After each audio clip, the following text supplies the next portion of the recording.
y'all. Welcome to Lunar Tarot. And today's message is for the collective, and it's meant to be found in divine timing. So whenever you stumble across this message, yep, it's meant for you. All right, I hope everyone is doing well today. We are going to hop right into these cards. And we're going to get some oracle messages at the end, but we are going to start with one just to see what kind of energy is coming out for us. And the first card we get, Enid, she who doubts, fear, weariness, and trust. All right, I'm worried you're living in this energy, this doubting energy. Right? When you're living in fear, you bring more fear, okay? You become distrustful of people, you're scared of people, you're scared of new things. New things are often that thing we need, right? But she who doubts, all right? Let's go ahead and hop into these cards.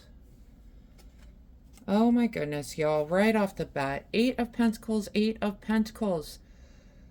You know, when the universe pulls two cards in the same reading, in the same position, this is really that card, you know, the universe's way of saying, look, I meant what I said, okay?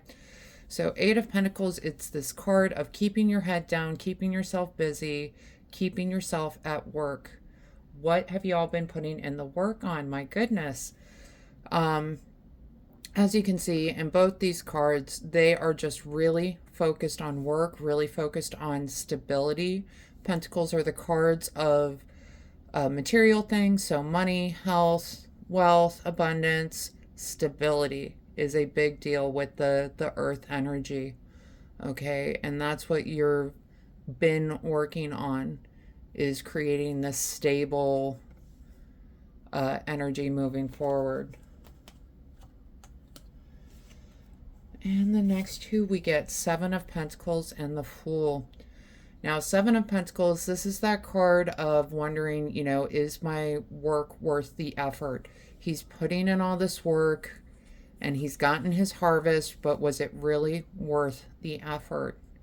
And this position paired with the Fool card, I feel like you are getting ready to say, nope, it is not.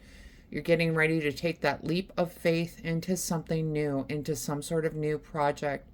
The Fool is the first card of the Major Arcana, first card of the tarot deck, and they are getting ready to go off on a journey.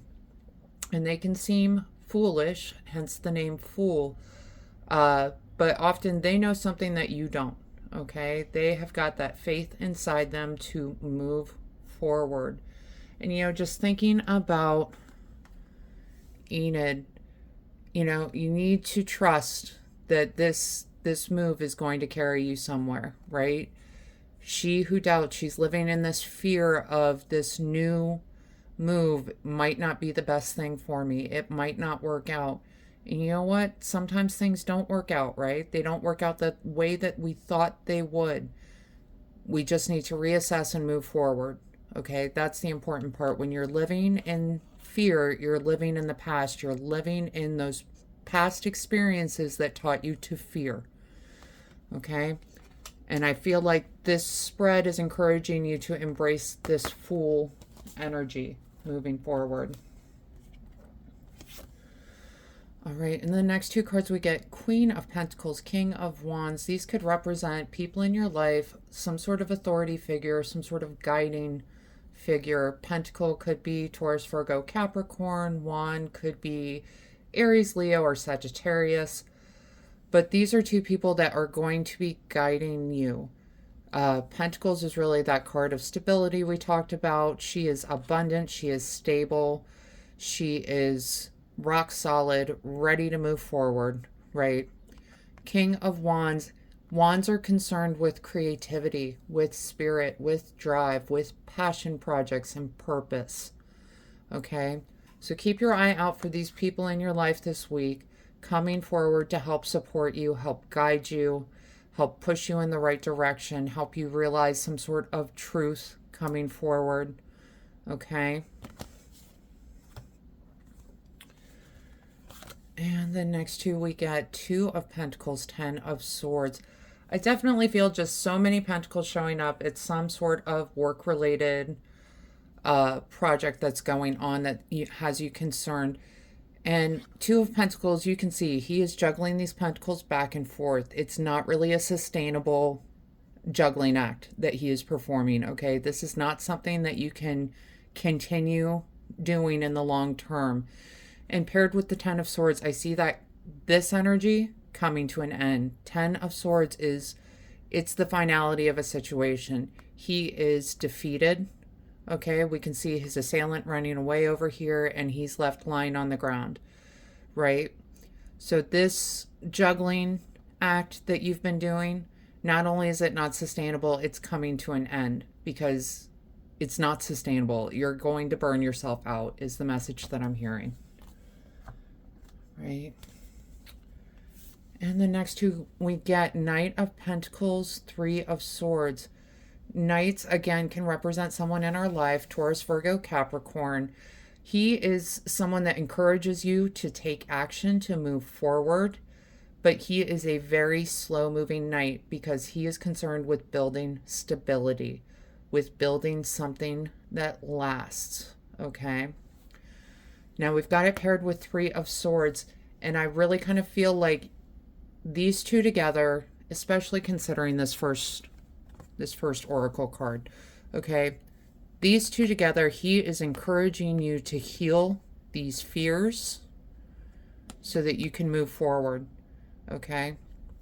You need to spend some time. 3 of Swords is a card of heartbreak, but also very much a card of healing.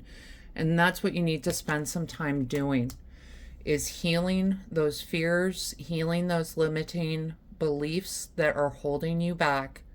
Because when you heal those, you can move forward in this stability, this energy of action, moving towards abundance. All right.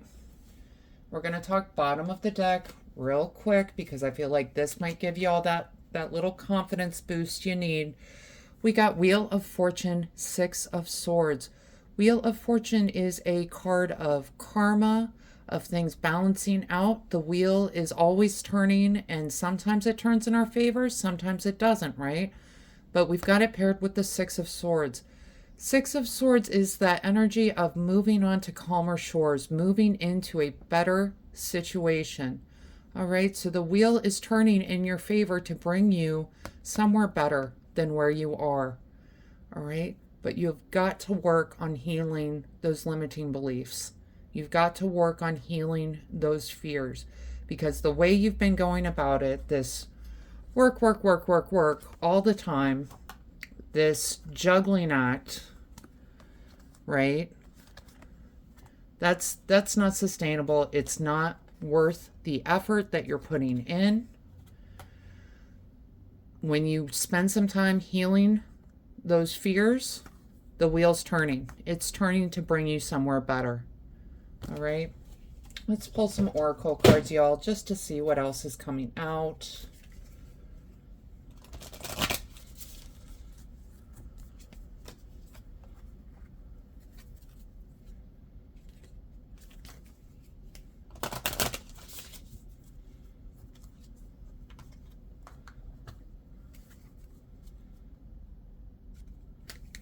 Y'all got some challenges to work through.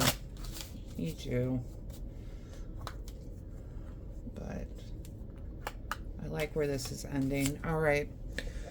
So the first card we get, I'm sorry, defenselessness, righting past wrongs, uprooting. I feel like this is you. I feel like you are stuck in this place of fear, that you think that you have made so many mistakes and how can you fix it? And that, I'm telling you, that is not what the overall reading is saying. I feel like you are kind of stuck in this fearful place of making a mistake, okay? And here's the deal. Life is full of mistakes. That's how we learn and that's how we grow. So instead of being fearful of making a mistake, understand that it's your opportunity to move past it, to grow, to be better, okay? But living in this fear, living in this state of apologizing for everything, even when it's Nothing you need to apologize for. That's not serving you. Okay? The next card we get, deep sea diving, way of the mystic, learn through experiencing depths. Yeah, you're absolutely going to make mistakes, because everybody makes mistakes. Everybody on this earth makes mistakes, y'all. So learn through those experiences and grow and be a better person moving forward. That stability that you're looking for, that fulfillment you haven't quite found yet, it's there in your future, okay? But you've got some shadow work to do. You've got some things to dig through. The next card we get, fog, obscurity, feeling lost. Yeah, that's this fear energy. You don't know which way to go because you're so concerned with making a mistake, right? You're afraid that you're going to get lost again, that you're going to make another mistake. But here's the thing, you can live in that mistake, in the energy of that mistake, or you can move forward and hopefully get to somewhere better, right? You can either stay in the same place and be fearful and never make a difference, or you can at least move forward a little bit, try a little bit, and see what that result brings, okay? All right, now this is not going to be overnight energy, okay? But we got cup of tea, patience and reassessment. You need to be patient within yourself. And this reassessment, that's just healing from those fears and those limiting beliefs. But the message I'm getting is you need to be patient with yourself as you're moving through this energy. It's not going to be overnight. Yes, there's going to be challenges. Yes, you are going to make more mistakes. But I really am trying to encourage you to understand that mistakes are just a natural part of the process. Okay? All right. All right, collective. That is the message I have for you today. I hope this helps bring some clarity and understanding to your experience. If this reading resonated, go ahead and let me know down in the comments. Leave a like and go ahead and hit subscribe. That way you don't miss out on any future messages. Other than that, I just want to say thank you all so much for being here with me today. I truly do appreciate each and every one of you, and I hope you have a wonderful day.